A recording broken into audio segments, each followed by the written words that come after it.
This is part 3 to the Frank Joy Valdez segments. So Billy, who was a very close friend of Jimmy O'Brien, they were in Belgrade together, and then Billy got out.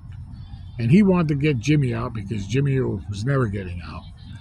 And Billy and Frank, they were already doing armed robberies together. They knew each other from doing time in the past. And they were doing robberies together, and they were doing okay with their robbery thing. You know, they had money. They were doing drugs, partying, hanging out. And Billy brought that to Frank, said, hey, I'd like to get Jimmy out because Jimmy's a good guy. He'd be a good partner. You know, he's an high-end burglar. He knows his thing. He knows jewelry, he knows diamonds. Jimmy was a pro. He was the real thief when it came to the burglaries. You know, he scaled the buildings and all that stuff. He was a safe guy. He was one of them old school thieves. Not like today where they're just crackheads trying to get dope money. So Frank said, hey, whatever you want to do, I'm in. Let's do this, you know. So Jimmy let them know when he was out for the transport. And Frank and Billy, they had a red Cadillac, and they drove. And they drove out there. They waited at the dentist office, the lot next door. And when the correctional officer pulled up in the van with Jimmy, these two fools, they rushed themselves. And they ran up on the officers while they were just getting out of the van after the van pulled up. And they disarmed them. And Billy took one officer, Frank had the other officer. And nobody knows really what happened in this story. I know what Frank told me. I know what Billy says happened. I know what the courts say that happened.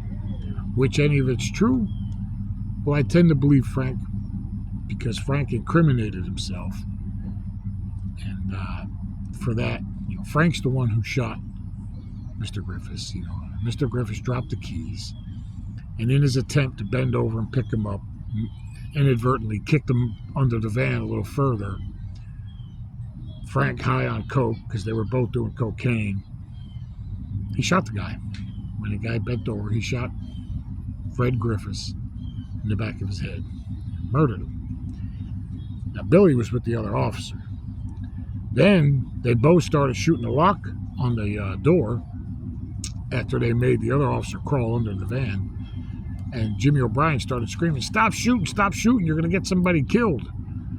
And they stopped shooting. Now sirens are coming. The cops are on the way because people had seen, other bystanders had seen and heard gunshots and had already called 911. Now this is a very, very small town, so cops are on the way. Sirens are coming. Frank and Billy, they take off. They take off, jump in the red Cadillac, take off. Frank's driving. Billy's shooting. Well, they hit an exit ramp at West Palm Beach, and they were going a little too fast.